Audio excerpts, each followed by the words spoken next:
Hi hello welcome back to happy pics. நான் ரேணுகா தினேஷ்குமார். இந்த வீடியோவில் உடச்சி ஊற்றின முட்டை கிரேவி எப்படி செய்கிறதுன்னு தான் சொல்லியிருக்கேன். இந்த gravy ghee rice, biryani, kushka and எல்லா டிஃபன் ஐட்டத்துக்குமே இது செட் ஆகும். இதில் நான் ஒரு இன்க்ரீடியன்ட் ஆட் பண்ண போகிறேன். அந்த ஒரு இன்க்ரீடியன்ட் தான் இதை ஃப்ளேவர்ஃபுல்லாகவும் டேஸ்ட்டாகவும் மாற்ற போகுது. ஸோ வீடியோவை ஸ்கிப் பண்ணாமல் பாருங்கள். ஸ்டவ் ஆன் பண்ணி ஒரு கடாயில் எண்ணெய் ஆட் பண்ணிக்கோங்க.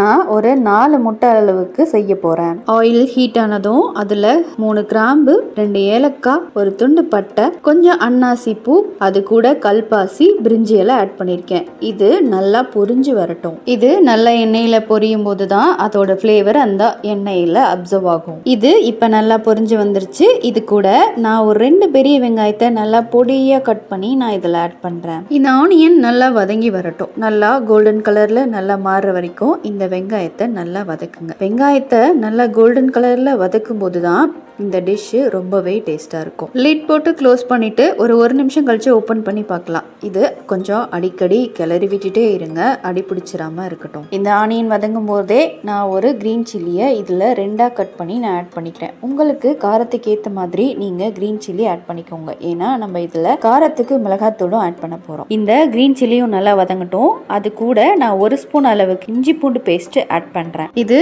இப்போ பச்சை வாடை போகிற அளவுக்கு நல்லா வதக்கிக்கோங்க. இது ஆனியன் கூட நல்லா வதங்கி வரட்டும். நான் செய்கிற இதே மெத்தடில் நீங்கள் பன்னீரும் மஷ்ரூம் கிரேவி கூட செய்யலாம். ரொம்பவே டேஸ்ட்டு சூப்பராக இருக்கும். இஞ்சி பூண்டு பேஸ்ட்டும் ஆனியனும் கொஞ்சம் நல்லாவே வதங்கி வந்துடுச்சு. இது இப்போ கோல்டன் கலரில் மாறினதுக்கு அப்புறமா நான் ஒரு 2 பழுத்த தக்காளியை பொடியாக கட் பண்ணி இது கூட ஆட் பண்ணிக்கிறேன். ஆனியனும் டொமேட்டோவும் நல்லாவே வதங்கி அது நல்லா குழஞ்சி பேஸ்ட் மாதிரி வர அளவுக்கு செஞ்சாதான் அந்த கிரேவி நல்லாவே டேஸ்ட்டாக இருக்கும். தக்காளி வேகிறதுக்காக கொஞ்சம் சால்ட் ஆட் பண்ணிக்கிறேன்.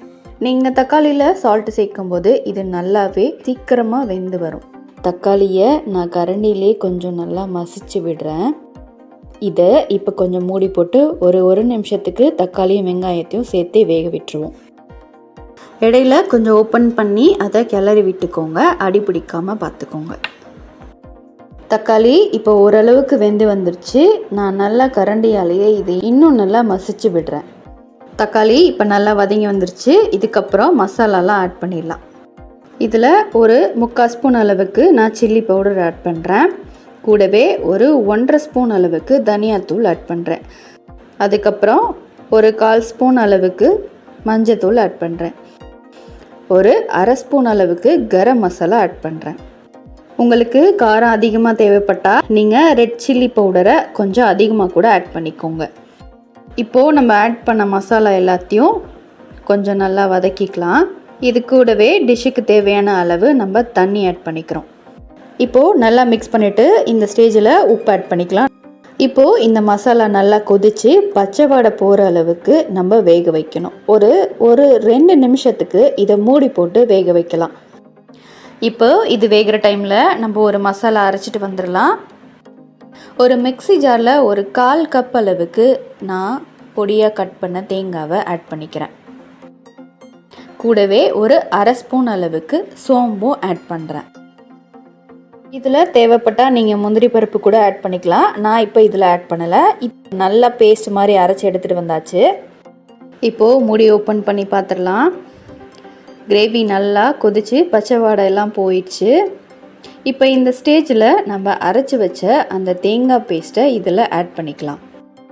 மிக்ஸி நல்லா வாஷ் பண்ணி அந்த தண்ணியும் நான் இதில் ஆட் பண்ணிக்கிறேன். இப்போது இது கொஞ்ச நேரம் கொதித்து வரட்டும்.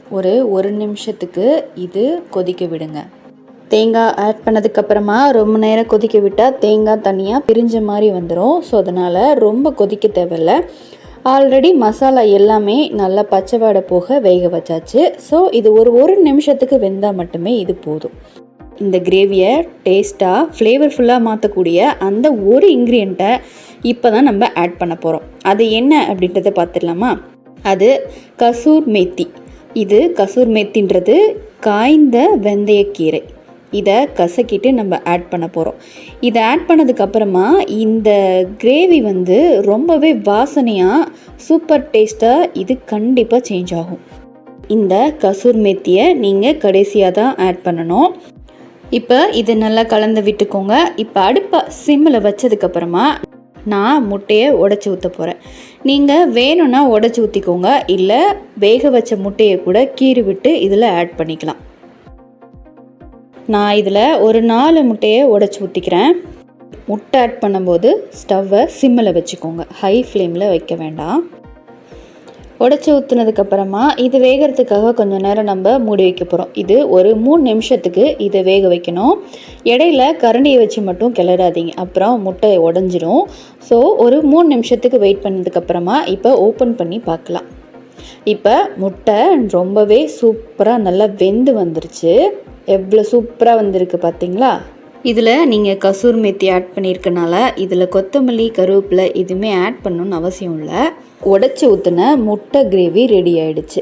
இதே மெத்தடில் நீங்கள் மஷ்ரூம், பனீர், சிக்கன், உருளைக்கிழங்கு இது வச்சு கூட நீங்கள் செய்யலாம். நீங்களும் இதே மாதிரி செஞ்சு பார்த்துட்டு எப்படி இருந்துச்சுன்னு எனக்கு கமெண்ட்டில் சொல்லுங்கள். இது மாதிரி மோர் ரெசிபீஸ்க்கு சப்ஸ்கிரைப் பண்ணிக்கோங்க.